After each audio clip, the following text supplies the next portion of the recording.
Now regarding the functional component, as you can see, this is the basal plate having the functional columns, right? And these are the alar plate showing various functional component of the cranial nerves.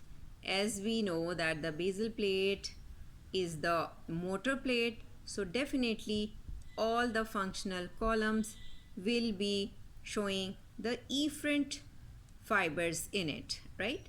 So let's learn them one by one. The medial one among this, which is shown in green color, is the general somatic efferent column, right? And intermediate group is the special visceral efferent group. Now concentrate on the lateral most group of the basal plate that shows the general visceral efferent column. Now we have to study one by one. This general somatic efferent is meant to supply the skeletal musculature of the somatic origin, right? So what we mention here, recall the cranial nerves whose nuclei are buried in the medulla oblongata. These are 9th, 10th, 11th and 12th cranial nerve. Okay, so among all them, only the 12th cranial nerve is supposed to supply the somatic origin skeletal muscles, means the skeletal muscles of your tongue, right? Okay, in this column, that will definitely ascend upwards in the pons and in the midbrain as well. So it will include other cranial nerve nuclei, the third, the fourth, which are in the midbrain, and the sixth, which is in the pons, right? So this column will address third, fourth, sixth, and 12th cranial nerve nuclei. And as you know, that the third, fourth, and sixth are going to supply the extraocular muscles of your eye. And among the third, that has another nucleus known as Edinger-West ball, and it will supply through this to your as it acts as a parasympathetic nucleus, so will supply the sphincter and dilator pupillae and ciliary muscles of your eye, right? Okay, so after that we have to move towards special visceral efferent. What they are meant for, they will supply the skeletal musculature that arises from the pharyngeal arches. Can you recall them? Okay, so let me mention that the fifth cranial nerve, the seventh, the ninth, the 10th, and the cranial part of 11th, they all are going to contribute to supply the pharyngeal arch musculature. If you can recall, the muscles of mastication, the muscles of facial expression, stylopharyngeus, and the constrictor of pharynx, and we can mention the muscles of the larynx, and they are included in the first, second, third, fourth, and sixth pharyngeal arches.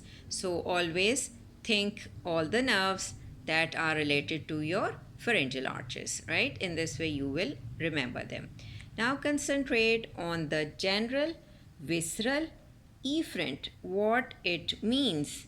Their nuclei, or the nerves that are going to deal with this functional component, they are actually the ganglionic fibers of the parasympathetic nervous system, I would say. And how they will act? They will act through various parasympathetic peripheral ganglia. And can you mention the nerve nuclei which take part in it? So recall first the ciliary ganglion. It is related to your third cranial nerve, and we mentioned Edinger-West ball nucleus, right? And through it, as we already mentioned, will supply your sphincter and dilator pupillae and the ciliaris muscle.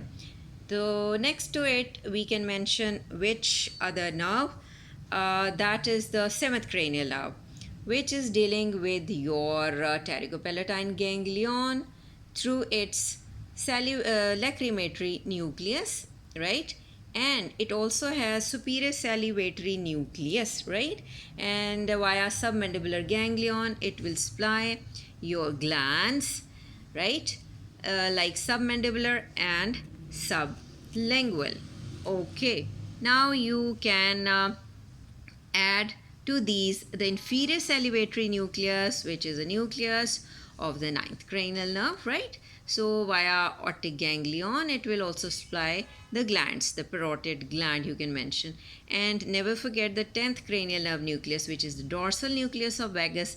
It is making a larger column and will definitely pass through this cranial end of the medulla oblongata or myelencephalon, and also the caudal end, and it will supply your thoracic viscera, your abdominal viscera up to left colic flexure. So can we repeat the cranial nerve associated with the peripheral parasympathetic ganglia? These are the third, the seventh, ninth, and the 10th cranial nerves, right? So after that we are now entering into the LR plate that will be showing the functional component, and definitely they all are afferent. So this is again simple. From medial to lateral we will move. So first among them, which lies in the medial group, is the general visceral afferent, and next to it is the special visceral afferent. So first study the general visceral afferent. Can you recall a nucleus which is known as the nucleus of the tractus solitarius, that is formed by the contribution of the 7th, 9th and 10th cranial nerve, right? Okay. Can you recall the nerve supply of your tongue? The 7th also supplies it. The 9th cranial nerve also supplies the posterior part, and the 10th cranial nerve also supplies the posterior most part, and definitely the glossopharyngeal nerve among it and the vagus nerve, they are going to supply your pharynx, your carotid body and carotid sinus, and the pharynx, laryngeal part, the esophageal part, and as already we have mentioned that the vagus is supplying your abdominal viscera, right? So in this way you must remember those nerves that take part in the nuclei of the or nucleus of the tractus solitarius. Now the special visceral afferent. What are they? Again remember your tongue that the taste sensations are taken from your anterior two-thirds of the tongue via the chorda tympani branch of the facial nerve. So 7th cranial nerve is there. Then you mention in this column another nerve which is taking taste sensation from the posterior part of your tongue. This is glossopharyngeal, and the most posterior part of your tongue is through the vagus nerve, the taste sensations, right? And one thing you keep in mind regarding all these functional components, that as we know that lower 4 cranial nerves are having their nuclei within the myelencephalon or medulla oblongata. These are 9th, 10th, 11th and 12th cranial nerve.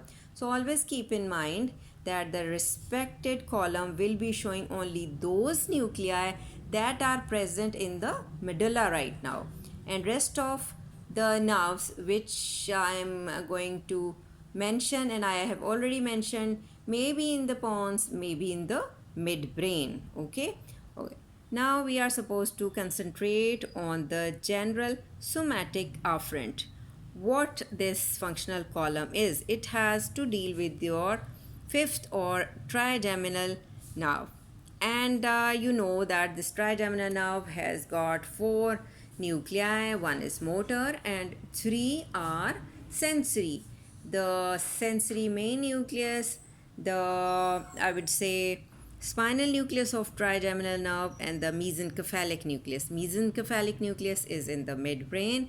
The spinal nucleus extends up to the upper 2 segment or C1 or C2 of the spinal cord, right? So basically these nuclei are supposed to take information from your face, from the ear, right?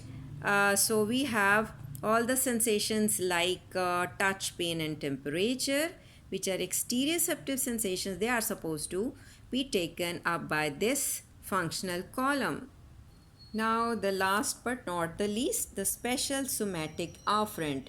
As the word special has come, so do remember the eighth cranial nerve, whose half of the nuclei are buried in the medulla oblongata or myelencephalon, and half of them are in the pons, because this nerve exits on both sides at the junction of myelencephalon and metencephalon.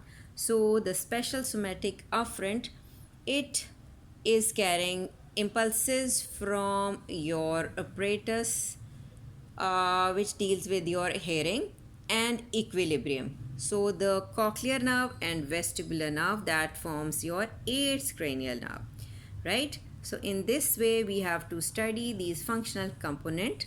Let me repeat these